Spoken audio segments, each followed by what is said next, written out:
venez de nous rejoindre, c'est une très très bonne idée. Il est 10h17, on est en direct et on accompagne votre matinée.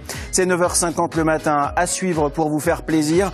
Bob Garcia a sélectionné pour vous des idées de lecture, dont une idée de lecture solidaire. Ça devrait vous faire plaisir. Lire des livres, c'est tellement juste en ce moment, avec l'ami Bob Garcia. Ça va, Bob? Bonjour Christophe, ça va super? En forme? Toujours.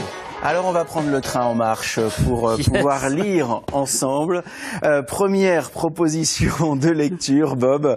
Celle-ci ne vous a pas laissé froid? Non, pas du tout. C'est Boris Dockmack. Il a fait un carton avec son précédent polar qui s'appelle La femme qui valait 3 milliards. Et là, il réitère, c'est le cas de le dire, avec Les Amazoniques, toujours publié aux éditions Ring, La mécanique générale. C'est un bouquin incroyable.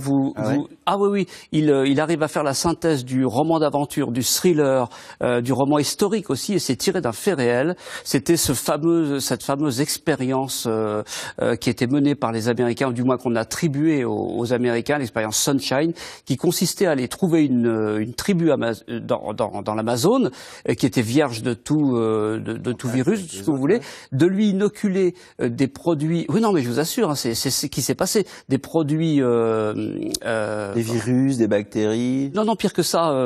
Comment on appelle ça, comme on trouve dans les centrales nucléaires, bon, je trouve pas mon mot, c'est pas grave. Et puis de voir comment évoluer ces tribus avec ces produits inoculés. Alors donc c'est un énorme scandale sanitaire en fait. Absolument, c'est monstrueux, c'est monstrueux. Et donc l'histoire est tirée de ce fait réel et vous êtes pris du début à la fin dans cet enchaînement incroyable d'événements. Et alors c'est assez cru, c'est assez hard, ça se passe dans la Ah oui, en pleine Amazone. Enfin c'est terrifiant. Il écrit super bien. Il est agrégé de philosophie lui d'ailleurs, ce Boris Dockmack. Il est né à Kiev et donc c'est un des meilleurs auteurs de thriller du moment. Ça donne envie, hein. Ça s'appelle Les Amazoniques. Oui. J'imagine que quand on le commence, on ne peut pas s'arrêter. Et je vois toutes ces petites pages cornées. Ça se fait pas. Moi je le fais. Je vais vous dire. Ça veut dire que vous avez repéré beaucoup de choses. Ça s'appelle Les Amazoniques. Première idée de lecture de Bob Garcia.